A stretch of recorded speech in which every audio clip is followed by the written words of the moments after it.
দক্ষিণ চব্বিশ পরগনার বারুইপুরের সূর্যপুরে নাবালিকা ধর্ষণ ও খুন মামলার তদন্তে গুরুত্বপূর্ণ পদক্ষেপ নিল বিশেষ তদন্তকারী দল। মঙ্গলবার 3 অভিযুক্ত কবির মোল্লা, আনন্দ সর্দার ও দিবাকর সর্দারকে নিয়ে ঘটনাস্থলে গিয়ে ঘটনার পুনর্নির্মাণ করা হয়। তদন্তকারীদের সঙ্গে উপস্থিত ছিল ফরেনসিক দলও। পুলিশ সূত্রে জানা গিয়েছে, রেল লাইনের ধারে যে স্থানে নাবালিকাকে ধর্ষণ করা হয়েছিল বলে অভিযোগ, সেই স্থানেই অভিযুক্তদের নিয়ে গিয়ে ঘটনার সময়কার গতিবিধি ও ঘটনাক্রম পুনরায় দেখানো হয়। তদন্তের স্বার্থে অভিযুক্তদের বয়ান ও ঘটনাস্থলের বিভিন্ন তথ্য মিলিয়ে দেখা হয়। উল্লেখ্য, এর আগেও এই মামলার অন্যতম অভিযুক্ত প্রভাস মণ্ডলকে পুনর্নির্মাণের জন্য ঘটনাস্থলে নিয়ে যাওয়ার সময় পুলিশের গুলিতে মৃত্যু হয় তার। সেই ঘটনার পরিপ্রেক্ষিতে এদিনের পুনর্নির্মাণে ছিল কড়া পুলিশি নিরাপত্তা। তদন্তকারীদের আশা, এই পুনর্নির্মাণের মাধ্যমে মামলার তদন্তে একাধিক গুরুত্বপূর্ণ সূত্র সামনে আসবে এবং তদন্ত আরও এগিয়ে নিয়ে যাওয়া সম্ভব হবে। Bureau report, রাতদিন news network.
एक साथ में কাণ্ডের 3 অভিযুক্তকে ঘটনাস্থলে নিয়ে পুনর্নির্মাণের জন্য আনা হয়েছে। দেখতে পাওয়া যাচ্ছে বারুইপুর থানার বিশাল পুলিশ বাহিনী এবং 3 জন যারা রয়েছে, কবির মোল্লা, দিবাকর এবং পাশে নিয়ে আসো না, 3টে হয়ে যাবে, কিন্তু অবস্থায় রয়েছে। 3টেকে নিয়ে আসো না পাশে।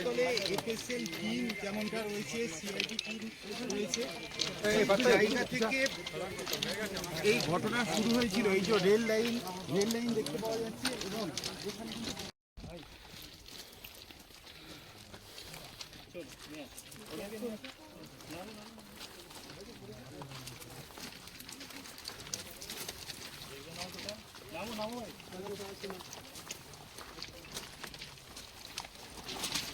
আমরা পিছনে যাবো,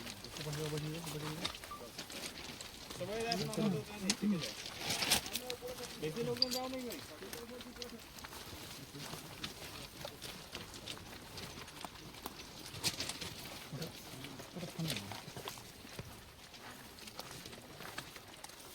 এই কথা চলো।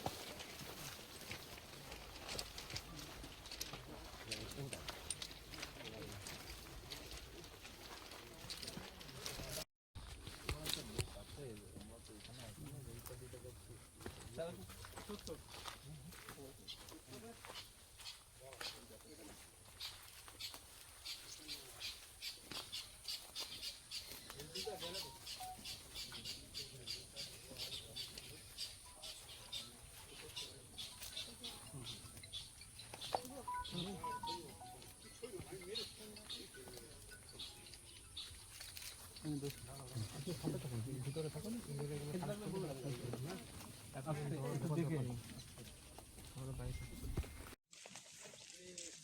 দাদা বললে হবে না, তুই ওখানে আছিস, দাদা বললে হবে না।